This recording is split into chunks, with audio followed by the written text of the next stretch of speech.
one thing that I think about, and I'm really starting to like do a lot more studying and not forget about, like, man, it can't be when something happens and the cop kill. It can't just be when an innocent person gets killed and we're all outraged where we do the research, and when we hit the streets it's like, nah, like every day, like since the George Floyd, since the Trayvon Martin, before that, like, which there are many other marquee names. Those are the times where I go to my, like, I really have to do my research and my history and so on and so forth. And recently, like, without any tragedy occurring, I've been like, yo, like, it's important for me to know about the way things are set up and how to achieve progress. You know what I mean? Like, through the ways that I've had exemplified to me through people like like Dapper Dan, like Jay-Z. You know what I mean? Like, knowing when to hold out, knowing when to.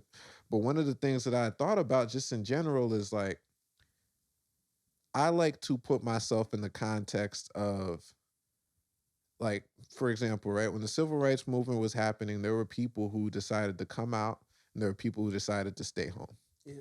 And nobody thinks about how nobody thinks they would be anything other than the people who would be out in the streets riding for it. Yeah, yeah. Now, like, everyday shit happens. People still had work. Yep. People were still scared as fuck Yeah. and decided not to do it. So, like, I like to put myself in the mindset of, you know, making it how it was seen when that was today versus now, knowing in hindsight, because it's now history.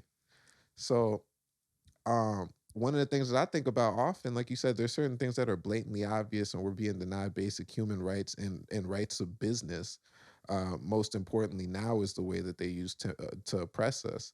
It's like, man, in 50 to 100 years, we're gonna look at this time that we're living in so commonly, where it's like, all right, like, we have these liberties, so it's easy to fall asleep at the wheel.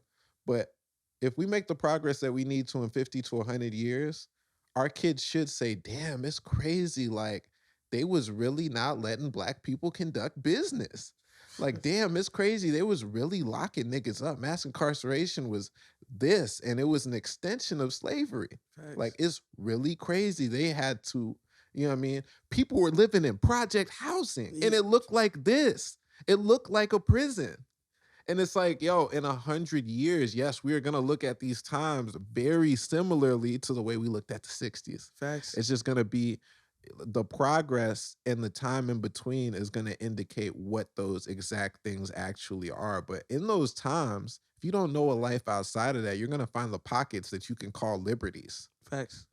But that does not mean, you know what I mean? Like, that there's not oppression all around us. So, like, Bro, so there was a clip I saw on Twitter. It was and Danny, if you wanted to find it, but it was Atlanta Braves fans, a fight in the crowd, and it was two white guys fighting, older white guys, and then, oh yeah, yeah, just go on mine and type in Atlanta uncensored, and there's these two coalitions like arguing, and then one of them, um yeah, the first one,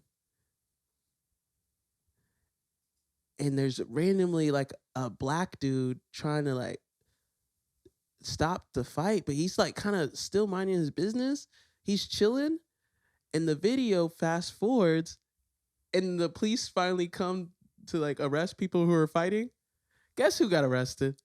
we know who got arrested. That's the problem. And it's wicked when you find something that's actually infuriating on social media. Still gotta like it. You still have Ain't to that like crazy? it. That is the most backward shit. This right here.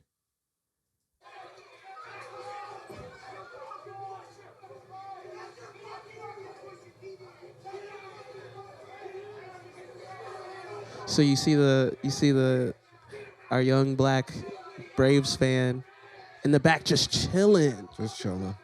just chilling. Maybe his homie in the hat is there, but they may not even be friends.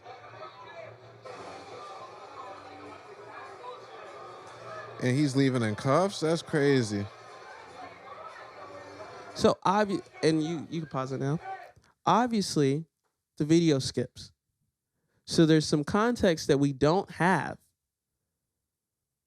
But in the comments and in the caption it says the people in the crowd are saying, "Hey, you're arresting the wrong person. You're making a mistake." But right now we live in a time where mistakes made by professional police officers don't get rectified in the moment. They'd rather complete the arrest of Yep. an innocent bystander Yep. just on some pride shit, like NBA refs. They're like, "Yo, I called the foul on the wrong person. I'm not gonna overturn it though." Mhm. And then they're like, if you're innocent, you're just gonna go through the system, and everything's gonna be okay. Yeah, see, the thing about it, when these cops show up, they think that they're completing the design. That's the problem. They think that because the way that they posture our circumstances and posture the scarcity and the closeness of what they do to majority of us black people, they think when they show up to a scene that they're collecting on on the yeah, on the wrong that was done unto us to make us fight, to make us steal, to make us um kill each other.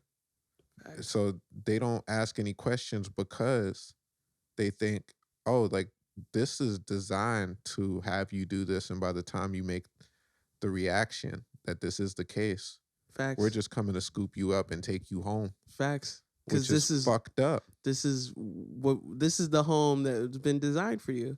That's And it. This was set up this way.